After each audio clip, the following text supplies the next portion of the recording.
പ്രധാനമന്ത്രി നരേന്ദ്രമോദി എല്ലാവരുടെയും റെക്കോർഡ് തകർത്തിരിക്കുന്നു. ഇൻസ്റ്റാഗ്രാമിൽ 100 ദശലക്ഷം ഫോളോവേഴ്സുള്ള ആദ്യത്തെ ലോക നേതാവായി മാറുകയാണ് നരേന്ദ്രമോദി.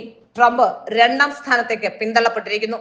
ലോകമെമ്പാടുമുള്ള നേതാക്കളെ മറികടന്ന് പ്രധാനമന്ത്രി നരേന്ദ്രമോദി പുതിയ റെക്കോർഡ് സ്ഥാപിക്കുകയാണ്. US പ്രസിഡന്റ് ഡൊണാൾഡ് ട്രംപും ഇക്കാര്യത്തിൽ 2ാം സ്ഥാനത്താണ്. സോഷ്യൽ മീഡിയ പ്ലാറ്റ്ഫോമായ ഇൻസ്റ്റാഗ്രാമിൽ പ്രധാനമന്ത്രി നരേന്ദ്രമോദിക്ക് 100 ദശലക്ഷത്തിലധികം ഫോളോവേഴ്സ് ഉണ്ട്. 43.2 ദശലക്ഷം ഫോളോവേഴ്സുമായി US പ്രസിഡന്റ് ഡൊണാൾഡ് ട്രംപ് 2ാം സ്ഥാനത്തെത്തി. ഇന്തോനേഷ്യൻ പ്രസിഡന്റ് പ്രബാവോ സുബിയാൻഡോ 15 ലക്ഷം ഫോളോവേഴ്സുമായി 3ാം സ്ഥാനത്താണ്. അതേസമയം തന്നെ ബ്രസീലിയൻ പ്രസിഡന്റ് ലുല 14.4 ദശലക്ഷം ഫോളോവേഴ്സുമായി 4ാം സ്ഥാനത്തും 11.6 ദശലക്ഷം ഫോളോവേഴ്സുമായി തുർക്കി പ്രസിഡന്റ് എൽദോർഗൻ 5ാം സ്ഥാനത്തുമാണ്. അർജന്റീനയുടെ പ്രസിഡന്റ് ജാവിയർ മിയേലി 6.4 ദശലക്ഷം ഫോളോവേഴ്സുമായി 6ാം സ്ഥാനത്തേക്ക് എത്തുകയും ചെയ്തു. ഇതിനിടെ പ്രധാനമന്ത്രി മാർക്ക് കാർണിയുടെ ന്യൂഡൽഹി സന്ദർശനത്തിന് മുമ്പ് ടൊറാന്റോ ഒരു വലിയ പ്രഖ്യാപനം കൂടി നടത്തിയിരിക്കുന്നു. എല്ലാവരെയും അത്ഭുതപ്പെടുത്തുകയും ഇത് ചെയ്തിട്ടുണ്ട്.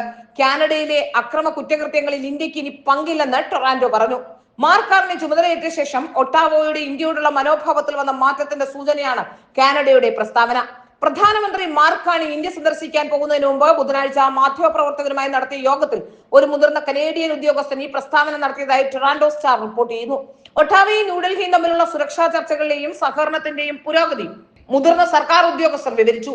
ദേശീയ സുരക്ഷാ ഉപദേഷ്ടാക്കൾ ഉൾപ്പെടെ ഞങ്ങൾക്ക് വളരെ മിതമായ നയതന്ത്ര ഇടപെടലുണ്ടെന്നും ആ പ്രവർത്തനം ഇനി തുടരുന്നുണ്ട് എന്ന് കരുതുന്നുവെന്നുമാണ് ഉദ്യോഗസ്ഥൻ വ്യക്തമാക്കിയത്. കാനഡയിലെ ആക്രമണത്തിൽ ഇന്ത്യക്ക് പങ്കില്ലാത്തതിനാൽ ഇന്ത്യൻ സർക്കാരുമായി ബന്ധമുള്ള ഏജന്റുമാരുടെ സജീവമായ വിദേശ ഇടപെടലും കാനഡയിലെ അടിച്ചമർത്തലും സംബന്ധിച്ച് ആശങ്കകൾ ഇനി ബാധകമല്ലെന്ന് ബുധനാഴ്ച കനേഡിയൻ ഉദ്യോഗസ്ഥർ വ്യക്തമാക്കി.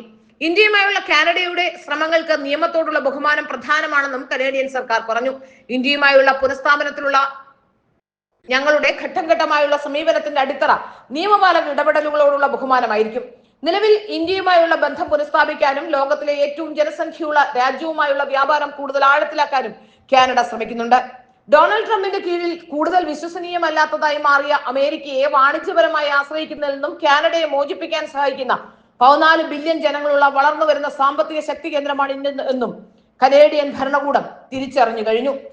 കാനഡയിൽ ജസ്റ്റിൻ ട്രൂഡോ പ്രധാനമന്ത്രിയായിരുന്നപ്പോൾ ഇന്ത്യ അക്രമത്തിൽ പങ്കാളിയാണെന്ന് ആരോപിക്കപ്പെടുകയും ചെയ്തിരുന്നു. എന്നാലും ഈ ആരോപണങ്ങൾ അടിസ്ഥാനരഹിതവും അസംബന്ധവുമാണെന്ന് പറഞ്ഞ് ഇന്ത്യ നിരന്തരം തള്ളിക്കളയുകയും ചെയ്തിട്ടുണ്ട്.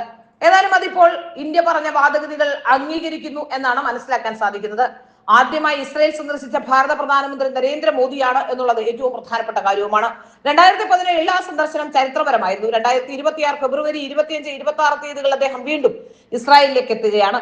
രാജ്യാന്തര രാഷ്ട്രീയത്തിന്റെ നിർണായക സ്വാധീനം ചെലുത്തുന്ന തന്ത്രപ്രധാന പങ്കാളിത്തത്തിന്റെ പുതിയ അധ്യായത്തിന് തുടക്കമാകുമെന്നാണ് വിലയിരുത്തപ്പെടുന്നത്.